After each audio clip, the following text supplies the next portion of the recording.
Mini കഥ മരണമൊഴി.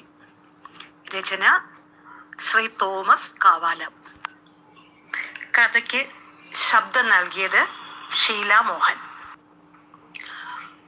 ആശുപത്രി മുറിയിൽ മങ്ങിയ വെളിച്ചമേ ഉണ്ടായിരുന്നുള്ളൂ.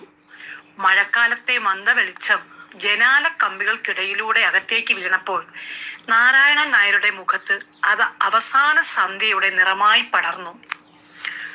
ഓരോ ശ്വാസവും അയാളുടെ ജീവനെ നെഞ്ചിൽ നിന്ന് വലിച്ചെടുക്കുന്നത് പോലെ തോന്നിച്ചു. ജീവിതം വിട പറയാൻ തയ്യാറാകുന്ന നിമിഷങ്ങളിലെ ശ്വാസോച്ഛ്വാസങ്ങൾ. കിടക്കയ്ക്കരികിൽ രമേശും സുമയും ശ്വാസമടക്കി നിന്നു. അവർ തമ്മിൽ നോക്കിയെങ്കിലും അവർക്കൊന്നും പറയാനായില്ല. പറയാത്ത വാക്കുകൾ കണ്ണീരായി സുമയുടെ കവിളിലൂടെ ഒഴുകി. രമേശിനെല്ലാം നെഞ്ചിലൊതുക്കി. പെട്ടെന്നാണ് ആ വിളി കേട്ടത്. രമേശേ. വിളി കേട്ട് രമേശ് അച്ഛൻ്റെ കിടക്കയ്ക്കരികിലേക്ക് വന്ന് കുനിഞ്ഞു നിന്ന് പറഞ്ഞു, അച്ഛാ, ഞാൻ ഇവിടെ തന്നെ ഉണ്ട്. നാരായണൻ നായർ പതുക്കെ പുഞ്ചിരിച്ചുകൊണ്ട് പറഞ്ഞു, നീ കുഞ്ഞായിരുന്നപ്പോൾ നിന്റെ ശ്വാസം കേൾക്കാൻ ഞാൻ രാത്രികളിൽ ഉണർന്നിരുന്നു, അറിയാമോ? രമേശിന്റെ കണ്ണുകൾ നിറഞ്ഞു. ഇപ്പോൾ ഇതൊക്കെ പറയരുതച്ഛാ. പറയാതെ പോകാൻ പറ്റില്ല മോനെ, ഓർമ്മകൾക്ക് മരണമില്ല, അയാൾ പറഞ്ഞു. എനിക്ക് പോകുന്നതിന് മുമ്പ് ഒരു പ്രധാന കാര്യം പറയാനുണ്ട്. ഒരു മരണമൊഴി എന്ന് കരുതിക്കോളൂ. സുമ അവളുടെ വിറയ്ക്കുന്ന കൈകളാൽ അച്ഛൻ്റെ വിരലുകൾ കോർത്തു പിടിച്ചു പറഞ്ഞു, അച്ഛാ, ഞങ്ങൾക്ക് അച്ഛനെ ഇനിയും വേണം. നാരായണൻ നായർ കണ്ണുകൾ അടച്ചു തുറന്നു. എന്നിട്ട് തുടർന്നു, നിങ്ങളുടെ അമ്മ. ആ പേര് കേട്ടതോടെ മുറിയിലെ അന്തരീക്ഷം തന്നെ മാറി. നിശബ്ദത തളം കെട്ടി നിന്നു.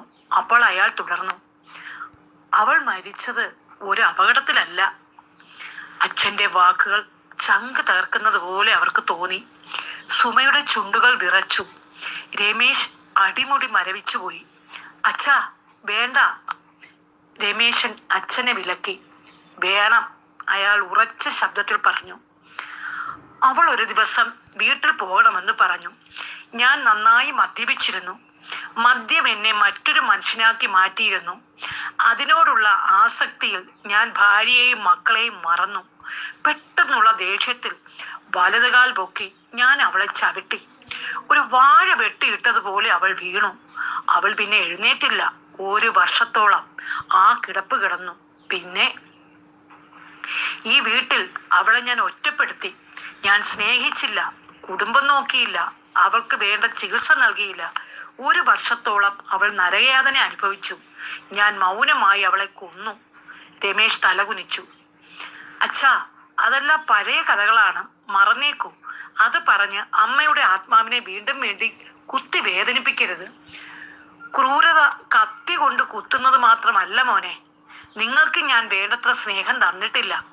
സ്നേഹിക്കാതെ പോകുന്നത് ഇഞ്ചിഞ്ചായി കൊല്ലുന്നതിന് തുല്യമാണ്, നാരായണൻ നായർ പറഞ്ഞു.